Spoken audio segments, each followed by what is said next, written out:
So one of the things I really love about this training program is the variety. Of course, it includes your basic compound movements like your squats, your bench, your deadlift. But it gives you a lot more than that too, because it gives you variety of all of those compounds, in addition to giving you accessory movements that really target some specific areas. And I love the variety. It's just something I've been looking for a while. You may note that I started out with a free powerlifting program this year, the TSA free powerlifting program for beginners, and that was wonderful. It was actually my first time working on a powerlifting program, and it went very well. I was excited with the gains I made for strength, and it was pretty much ideal for a beginner, and I was happy with that. But I wanted to get back into hypertrophy training, and I wanted the variety that I missed from my time in the commercial gym working on hypertrophy training.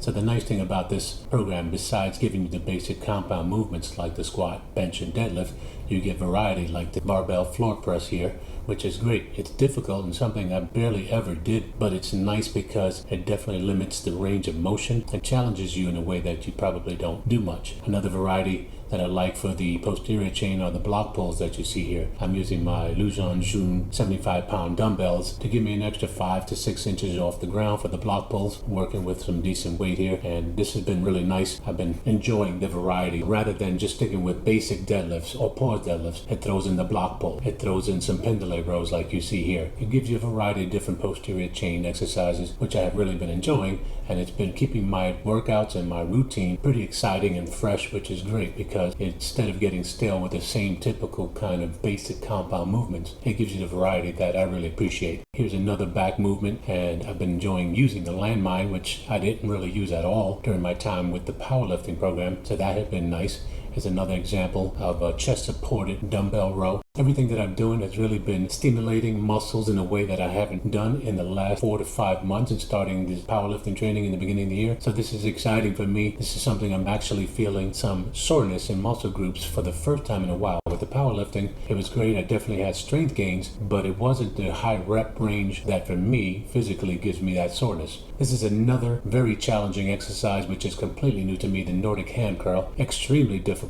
As you can see, my hamstrings were totally weak, and I decided to incorporate a band to help with the assistance in that. I am happy to say I've been making some strides focusing on the eccentric part, resisting the drop and flopping down to the bench like a hot potato, but things are going well, and I'm sticking with this because I do feel a difference. Here in this side view example, you can see I'm in much better control of the eccentric, so this has been something that I'm going to stick with because it's a new challenge for me. So another variety that I love is the pull-up variety, where you have your basic pull-up, you have your chin-ups, and then you have this eccentric focus pull-up where you're focusing on the negative, keeping that flow and letting yourself down easily, 5 to 6 second range, and that's been great for me. Of course, you still have your basic accessory movements like face pulls. There's a bunch of tricep work in here, including dips. You have tricep push downs. You have your basic skull crushes with the barbell or easy bar curl like I use here. So again, targeting various different muscle groups effectively with a variety of different exercises, which is something I really appreciate. Of course, you do have your core work. One of the staples in this program is the hanging leg raise, which is great. I'm definitely feeling some strength gains with this, I'm happy to say, because I know the core is something I have been neglecting since really starting the powerlifting program, and I have been wanting to get back to that. This provides me with the opportunity to do that. There are some V sit-ups, and I've also incorporated some decline bench sit-ups to help with that I'll show in a little bit. Of course, this program is very complete in the fact that it targets all your muscle groups, and here you see the hip abductor exercises to help with that. It's been very effective too because I feel soreness in that area. So here I'm working on some trap work. You have your basic standing shrugs, and then you also have some chest supported incline shrugs, which are completely new to me, but I definitely feel some soreness, so I know that I'm targeting that muscle group from a different angle, which is helping. And then for shoulder work, you have your basic standing overhead press, which for me I do kneeling because the ceiling height and rack is too short for me to do that standing. Same, you have your Arnold presses, which I think with these long dumbbells I'm not doing correctly here, so I'm going to focus on working on that. I also have your basic standing lateral raises, but a nice variety is the lean away single arm lateral raise, which is great because this helps you target and really get that mind muscle connection that helps with a lot of muscle stimulation. So I'm happy with this kind of variety for this program, really effective in a lot of different ways. Now here I'm working on another shoulder exercise. You have your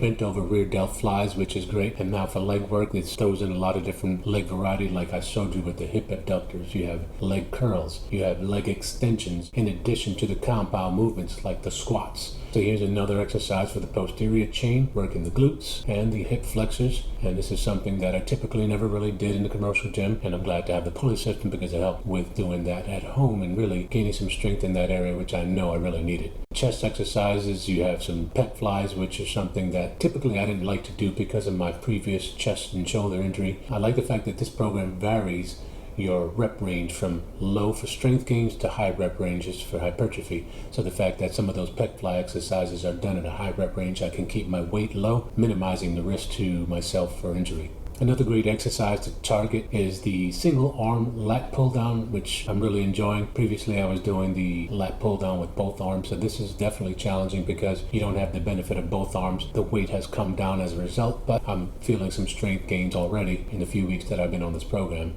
Bicep work, you have your concentration curls, you have your high rep easy bar curls, which I'm doing here with the pulley system, and then you also have some high rep hammer curls, and all of that is effective at stimulating different muscles, in this case the biceps, from different angles, different rep ranges, and so on. So again, with core work, here's the incline bench work that I've incorporated, and you can see I jerry rigged some bands around the handles for the incline bench to wrap the strap around my ankles. But one of the methods that I've recently incorporated was using the leg roller attachment to just hold my ankles in place.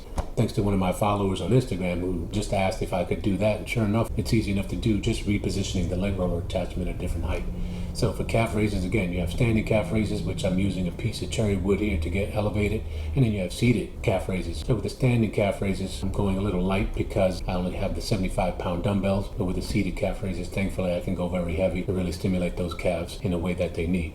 For posterior chain, of course, you have some hip thrusters, which are a staple in the program, as they are in the basic powerlifting program. So I'm really happy to keep these because this is something I noticed an improvement for myself, and I do really like to get that kind of work in and improve my posterior chain. One thing that I haven't done a lot of is good mornings, which for me has been kind of difficult, but it has helped because I, again, have been noticing a strength improvement here, and it's something I definitely know I need. One of the things that I don't notice a lot of in this program is incline chest work, so I incorporated some of these on my own using the dumbbells that I have, and that's been very effective. That might change later on in the program, but so far things have been going well. The one thing I will note too is that the program varies from a 5-day work week to a 6-day work week. That just differs by giving you a day off in the middle of your workout week. So for me, it's typically Monday, Tuesday, then take a rest, Wednesday, Thursday, Friday, and then next week it's Monday through Saturday. It's been a little challenging to work out at that frequency, but it's definitely something I was asking for, so I really can't complain, but I'm getting used to it. That's all it is. It's a matter of getting used to a different routine, and for me, that's been going well. I'm on week 4, finishing up week 4 today, actually, and things are going nicely, so I think I'm already at that point where I'm finding the routine for this frequency, these amounts of exercises. Originally, it took me a lot longer than I thought to get through a particular workout. I can get my workout in anywhere from an hour to an hour and a half typically, and moving on to my next thing. I just wanted to share this update with everyone because I definitely think for a lot of us home gym enthusiasts, this might be a program that is ideal for us because it isn't just focused on hypertrophy alone. It's not just focused on powerlifting alone. It's a very well-balanced mix of both, hence the name power building, and I'm really enjoying it so far. I think a lot of you might actually enjoy it the same way, so if you're considering something like that, or if you think your needs might be in the same range where you want to get the benefit of strength gains from powerlifting and the gains of hypertrophy, then this is really an ideal program in my opinion. So I will make some more videos with some updates down the line. I appreciate your time as always. Thanks for staying with me, and I'll catch you on the next one. Take care.